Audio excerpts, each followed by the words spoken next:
तो दोस्तों, इन्हें अंधभक्त 56 इंच वाला शेर कहते हैं। ये बनेंगे विश्व गुरु, यही बजवाएंगे दुनिया में भारत का डंका। फ्रांस की धरती पर ट्रंप के सामने साहेब का जो सरेंडर अवतार दिखा है ना, उसने देश के करोड़ों लोगों का सिर शर्म से झुका दिया है। अमेरिकी हमले में भारत के 3 निर्दोष नाविकों की बेरहमी से जान चली गई और उम्मीद थी कि देश के प्रधान सेवक वहां जाकर अमेरिकी राष्ट्रपति डोनाल्ड ट्रंप से सीधा हिसाब मांगेंगे, लेकिन फ्रांस में तो गजब का ही नजारा दिखा। साहेब वहां ट्रंप के पिछलग्गू बने घूमते रहे, लेकिन ट्रंप ने उन्हें ऐसा इग्नोर मारा जिसकी उम्मीद किसी ने नहीं की थी। और तो और, जिन नाविकों की मौत पर देश खून के आंसू रो रहा था, उस पर साहेब ट्रंप के सामने जुबान तक नहीं खोल पाए। जानिए, कई वीडियोज सोशल मीडिया पर तैर रही हैं।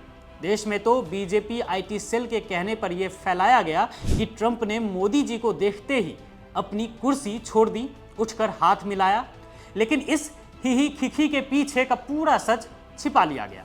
एक वायरल वीडियो हाथ लगी है, आप भी इसकी सच्चाई देखेंगे तो हैरान रह जाएंगे। मंच पर डोनाल्ड ट्रंप पहले से मौजूद थे। साहेब वहां एंट्री मारते हैं, हर किसी से गर्मजोशी से मिलते हैं, जबरदस्ती गले लगाते हैं, लेकिन ट्रंप पूरी तरह से नजरअंदाज कर देता है इन्हें, मोदी जी को, और उनकी तरफ देखता तक नहीं है। हद तो तब हो जाती है जब फोटो सेशन के बाद सब जाने लगे, ट्रंप दूसरी तरफ मुंह फेरकर सीधे अंदर चले गए, साहेब को मुड़कर देखा भी नहीं। इसके बाद अंदर हॉल में जब ट्रंप अपनी कुर्सी पर बैठ गए, तब साहेब खुद चलकर आगे बढ़कर ट्रंप की कुर्सी तक पहुंचे। ट्रंप लगातार इग्नोर करते रहे और मोदी जी मिलने के लिए छटपटाते रहे। जब मोदी जी खुद पास पहुंच गए, तब जाकर ट्रंप ने शिष्टाचार के नाते हाथ मिलाया।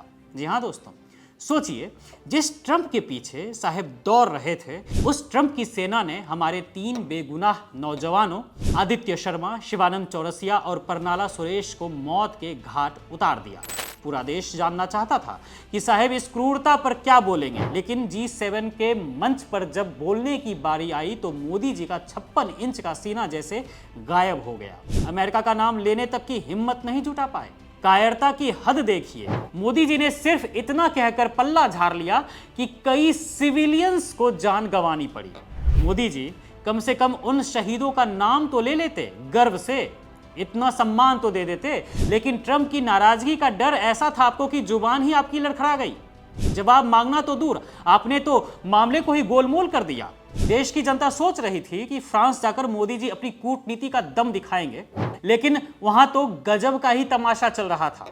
एक तरफ नाविकों के घर मातम था और दूसरी तरफ साहेब इटली की PM जॉर्जिया मेलोनी के साथ इंस्टाग्राम की रील्स पर चर्चा कर रहे थे। एक दूसरे से कह रहे थे कि हम बहुत फेमस हैं। गजब की बात है। एक तरफ देश महंगाई, बेरोजगारी और अपनों की मौत के गम में डूबा है और प्रधान सेवक को रील्स की पॉपुलैरिटी की चिंता सता रही है। खैर दोस्तों, बीजेपी की IT सेल ने इस वीडियो को लेकर जो भी दावे किए हों, लेकिन सच्चाई यही है कि ट्रंप लगातार मोदी जी को इग्नोर कर रहा था G7 की मीटिंग में।